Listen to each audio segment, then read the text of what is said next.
Hi, my name is Kevin Stolla, and this is my podcast, Vote Your Conscience. The purpose of this podcast is to try to unite both sides of the political spectrum and unify us at least in having understanding with each other of what the other side wants. Okay, so my main purpose here, because I think that I have a unique perspective, I know there's other people, similar to myself. Um, but I'm not exactly on either side of the political spectrum. I don't lean right and left or right or left. I rather lean right and left. I have views that are all over the spectrum, um, and I think that makes me a good candidate to try to help bridge the gap between these two parties where I don't even believe there should just be two parties um, in this country. So there are other parties, they just have not had a chance in a very long time. Um, and basically, I started this podcast almost 3 years ago, I believe, and there's 33 episodes previous to this one. Those ones are all audio only. I've decided to start doing video as I'm trying to do that in my business, and everything seems to be moving towards video. So I'm here. I'm just on my smartphone. A nice camera is expensive and a setup, so I don't have the best lighting. This is my first, podcast video that I'm trying to do. So you can forgive me if it's not the highest quality video. I do also, so it's been a little over a year since I've done an episode for this podcast. If you are interested, go back, listen to some of those episodes. A lot of my views are already out there, but I just wanted to reintroduce myself since it's been so long, and I am going to start this as a video podcast now. And I am going to still have some solo episodes. I don't, have the time to just be meeting with people, finding guests. This is a side project. This isn't going to be, my main source of income. If it turns out to be one day, awesome. Right now, I am a small business owner. I have a window cleaning company in Oakland County, Michigan. And that's what takes all my time. So that's really the reason that I haven't been on here in a year, because I decided to focus on my business. Actually, a lot of things have happened over the past year. I've been sober for over 10 months now. And my life has been changing drastically in that time. And basically, I wanted to jump back in. It's kind of a funny time to jump back in to the political world, since we just had the assassination of Charlie Kirk. So there's been a lot of crazy controversy about that lately. And I mean, I think, of course, that's a tragedy. Anybody being assassinated when they're just speaking on a stage. No matter your opinion about him, really, unless you actually believe that he is the next Hitler or something, like a bunch of people claim. Even in that case, if you catch Hitler early and it's Hitler, what do you do? Do you just kill him thinking that it's Hitler? Or do you try to reason with them, figure out what went wrong, and correct that? So there is a lot going on with that, and I'm not getting back in because of that. Basically, I was struggling for a long time, for years, and I had to put aside the podcast for a little bit and take care of my business. So take care of my business, take care of my home life. Like I said, sober from alcohol for the past little over 10 months. And my life has drastically changed. I also have been, I've been getting my business together, and like I've said in the past, I mean, I want this podcast to be about politics, and it's also about self-improvement. Okay, so I've always been a proponent of self-improvement, and trying to improve myself since I was very young, 16, 17, 18, starting to read self-help books on meditation, exercising. I mean, I was always into some kind of sport or something since I was really young. But I didn't take it as some kind of self-improvement, health thing. It was just fun things to do, and be good at. I like to compete. I like to win games. So, that was just a fun thing to do, but, keeping up your health is important as well. And basically I've been wanting to get back into this, for, the entire time, but since I stopped, it's just been creeping in more and more that I got to get back into, getting some of my views out here, because basically what happens is I just, I gather all this information, gather all these opinions, and it just frustrates me if I don't have any outlet, and then I'm just over here annoying my partner Jem, because I have no other outlet other than talking to her about it, or talking to friends, complaining about different situations. And if I'm actually working on improving myself, just because there is bad things going on in the world, or there could be a better way to do something, or I think I have a better way to do something, doesn't mean that's what I should be spending my time on and how I'm going to have the biggest impact on the world. So I wanted to channel my frustrations, with how the world is run, and so many of the events that are going on that are very disparaging to me, and that's why I'm back. Want to vent some of my frustrations. Hopefully I can encourage some other people to do the same. And if you are frustrated, complaining to your friends, sometimes venting is good, but having some kind of outlet for that is going to be very important for you. So, just being miserable is what I see a lot of people. Okay, a lot of people online, they just seem like they are miserable, complaining. Trump did this, the administration did this different senator did this, the Supreme Court, all of this stuff. If you're not actively doing something about it, that is it's just hurting you. Okay, they're still doing whatever they're gonna do. Okay, Donald Trump, because you're mad and complaining to your friends, or complaining online, isn't gonna help. Okay, and that's the thing. I'm not here, like I said, I need an outlet, but it's not to vent my feelings. It's because I want something to be done about it, and I think that I like to discuss ideas. So ideals, ideas, planning for the future and what we can actually do. And I think that if I can convince some people to join my side, then we can actually change the political spectrum, because we have the left and the right now, and it's just a battle all the time of all of these ideas. And I don't even think most people, believe in the ideas of the Republicans or the Democrats. Most people have views all over the place. Okay, there's plenty of Democrats.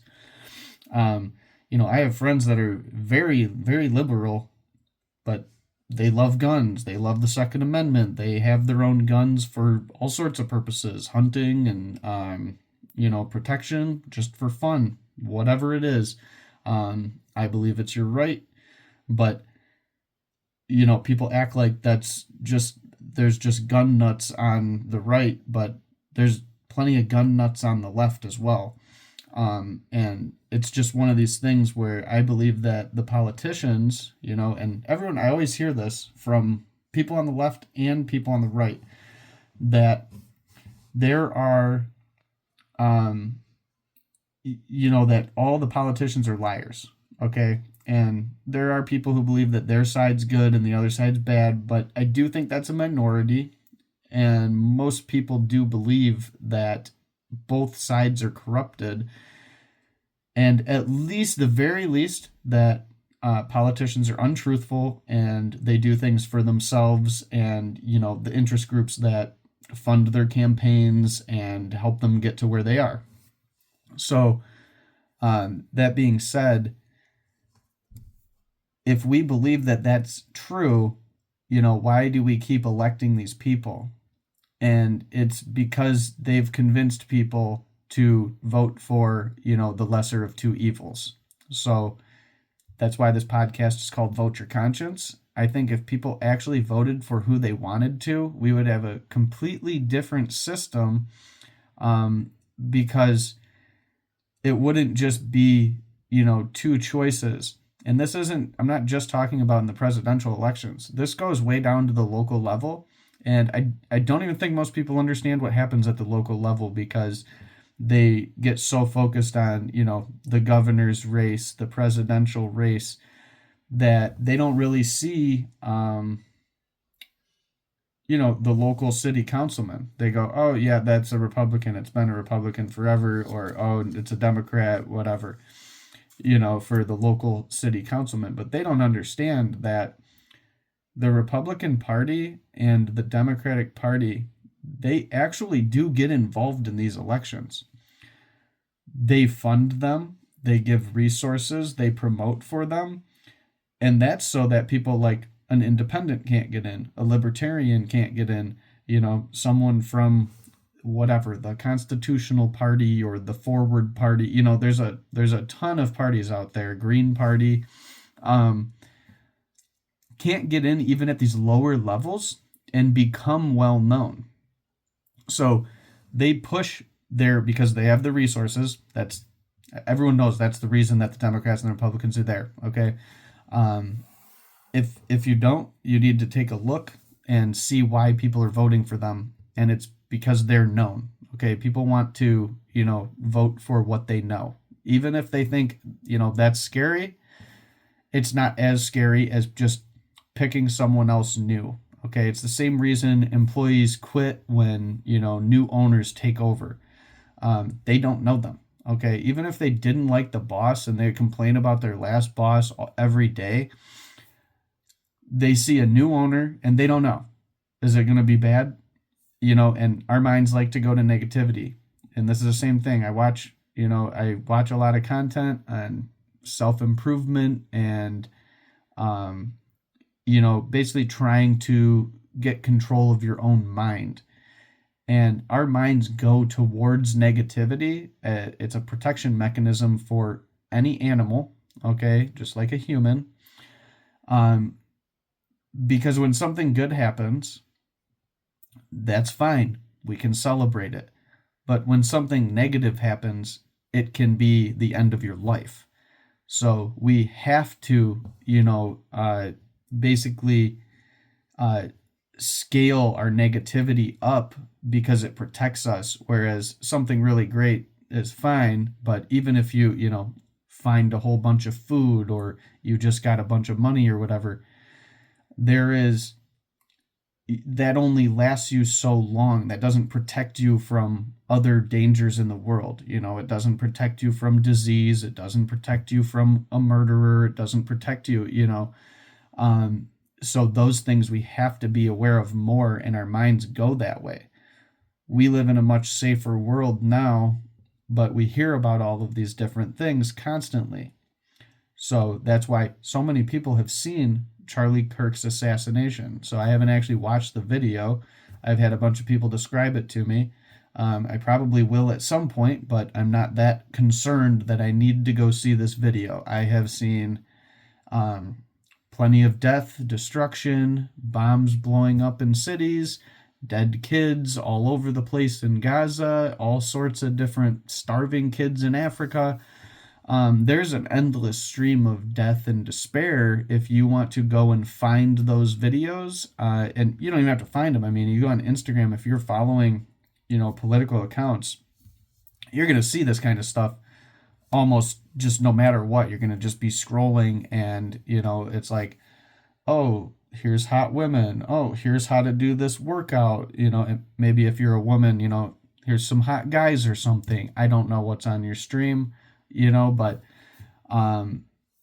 either way, you have all these streams, and then it's just like, oh, there's a dead baby blown up, in Gaza or something. And it's insane that that's how our feed is, but we used to never have access to anything like this.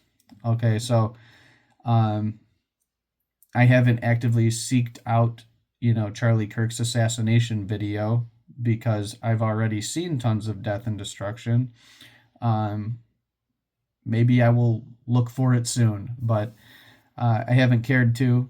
But a whole ton of people have seen this happen, and all of these things are just leading it. I mean, it seems like there is a lot of people who are calling for more unity now. And I mean, that's what my podcast is about. I mean, if you've listened to any of the past episodes, I literally end it with the same thing, which is about having conversations and having compassion for people with different views than you do. Um, and that's what unity is. Unity isn't believing the same thing as everybody else, because if it was, then we have zero chance of having unity or peace. Okay, we can live peacefully with people who have different views. And if we can't, then there will never be peace, which a lot of people have just conceded that there will never be peace. I mean, I've had friends that they say that war will never end.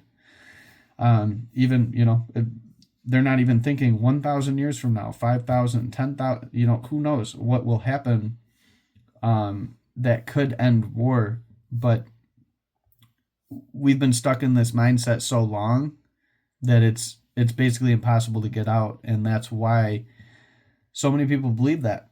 They don't think that there is an actual way to have peace. And I don't think that we're anywhere near that. Some people think we're right on the edge of it and we could have a utopia or something. And a lot of people have been convinced of that too. I was more convinced of that when I was much younger. So I'm 34 now. I'm about to be 35 next month. And when I was younger, I definitely thought that, peace could be right around the corner. We just need more love. I'm listening to the Beatles. I'm getting high. I'm doing psychedelics. I'm listening to All You Need Is Love. And when you have those feelings, you can see that unity and you can see the good in everything and everyone around you. But it doesn't mean that those people see it and that they believe in it. And you feel like when you have these experiences, of just basically unconditional love for all of existence and all of humans and the planet, you think you could just walk up to someone, in the middle of a war and explain this feeling to them and try to give it to them, and they will just, stop and realize that, love permeates everything and that's what's important, not whatever we're fighting about. But that's not the case. So I've learned that over the years, and it's not just being naive. I mean, this is, a message that has been promoted forever. I mean, even if you just look all the way back to Jesus and loving your neighbor, people get confused what this all means, because, I was having a conversation with someone online the other day, and they're trying to promote unity, but they're also promoting how bad of a person Charlie Kirk is. And I mean, Charlie Kirk, whether you disagree with his views or not, he didn't go out and kill anybody. He just stood there on a stage, and people can say he promoted hate or whatever, but even if you do believe that, he didn't actively go out and do any of those things. So if he was racist, who did he hold down though with his racism?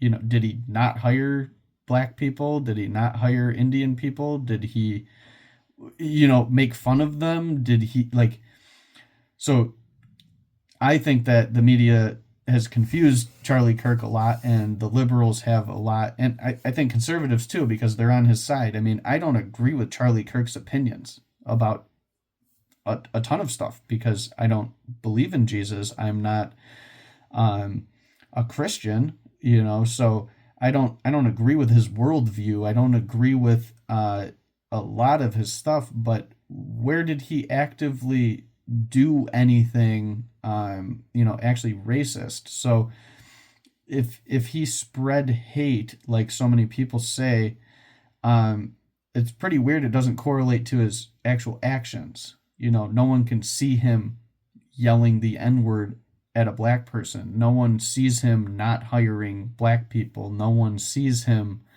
calling for violence against any other group of people in the whole world. He never calls for violence. So when people say this, I mean, this isn't it. This is just my opinion on him. But I'm just using that as a broader example of, when people think we need like unity or something, but we actually disagree with those people. People don't want good things for them. If you can't want good things for someone who doesn't hold your views, you don't actually want peace. You just want to be right, and you want good things for yourself. You're feeling bad for yourself. Okay?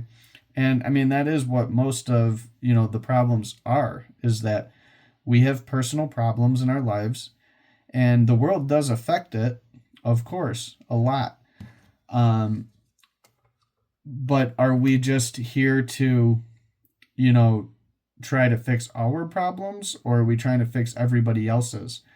And this is one of the issues that, the liberals point out, is they think the Republicans are just for themselves. The Republicans think that the Democrats are just for themselves.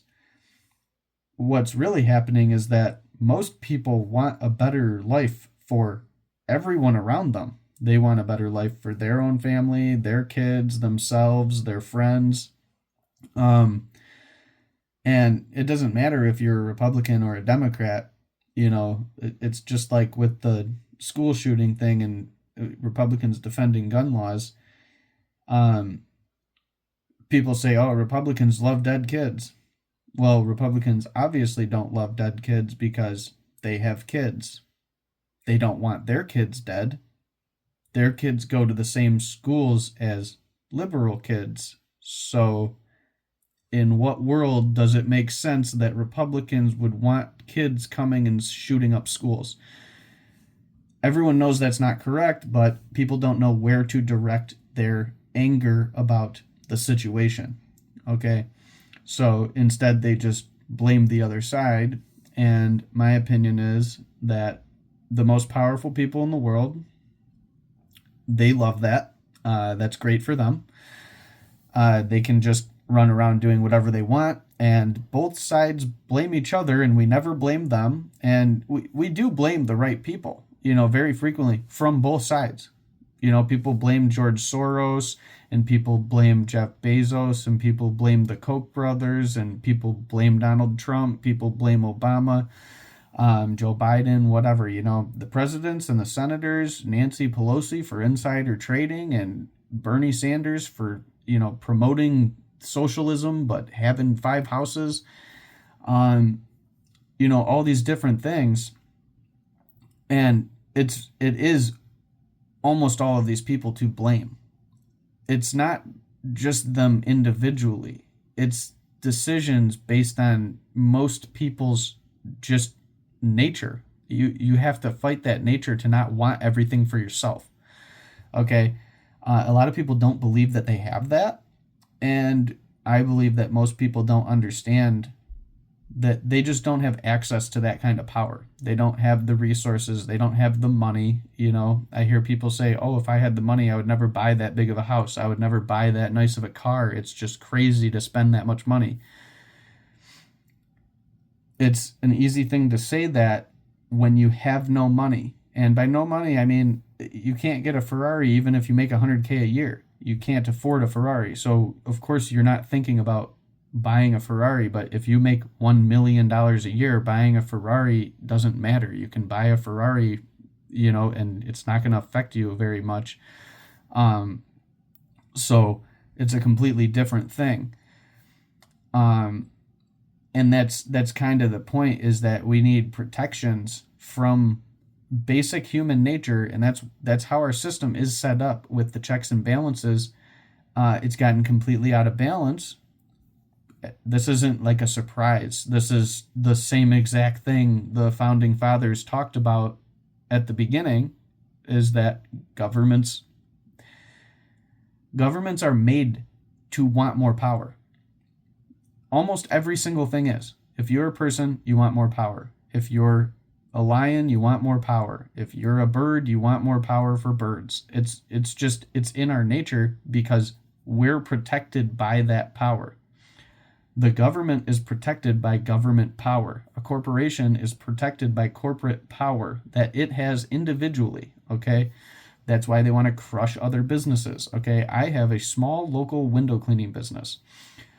If all of the other window cleaning businesses were just crushed, okay, let's say I knew someone in the government and we turned into a dictatorship and I got chosen over all of the other window cleaning companies, that would be amazing for me.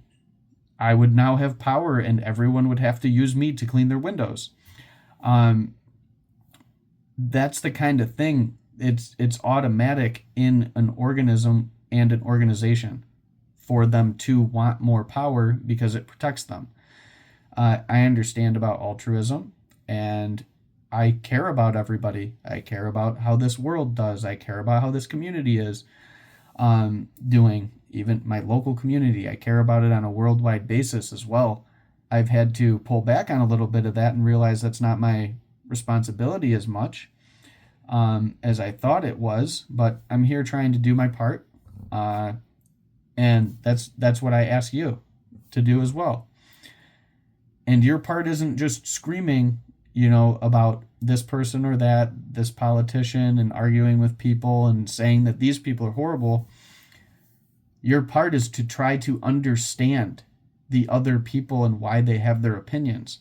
There is good positions on tons of topics, okay? If you ever learn about debate tactics, what you need to do is create an argument for both sides, okay? If you have an argument for gun control, if you have an argument for more gun rights and less gun control, you need to understand both sides, because both of them are going to have some merits.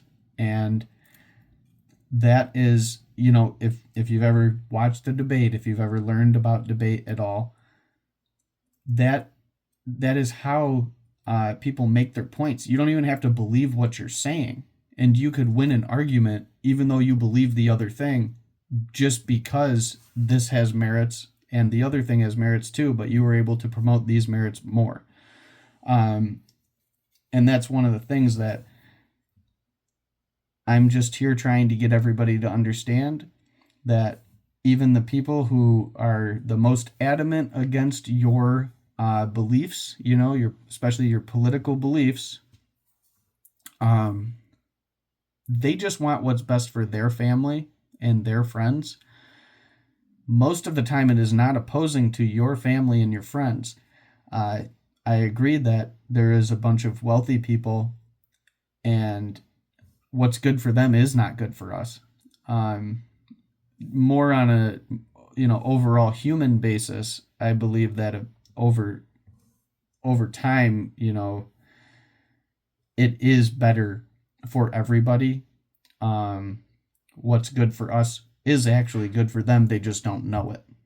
And eventually, we need to come together and try to figure that out, because the wealthy are just getting more and more power, and we're letting them have it by fighting against each other.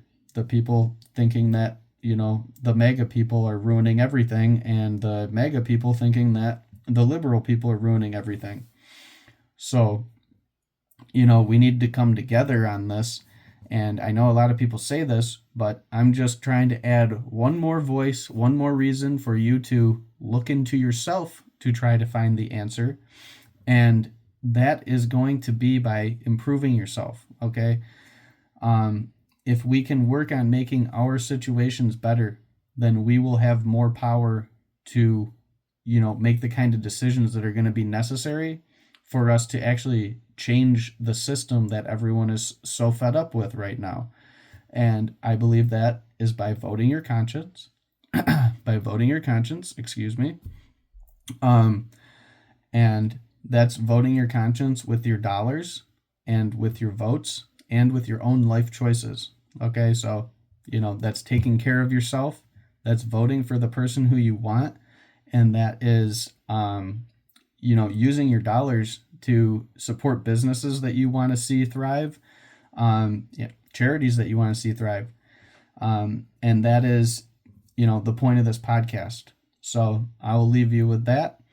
And, I'm happy to be starting this back up too. And I will be back soon. So thanks for listening, and I look forward to seeing you next time. Remember to always vote your conscience.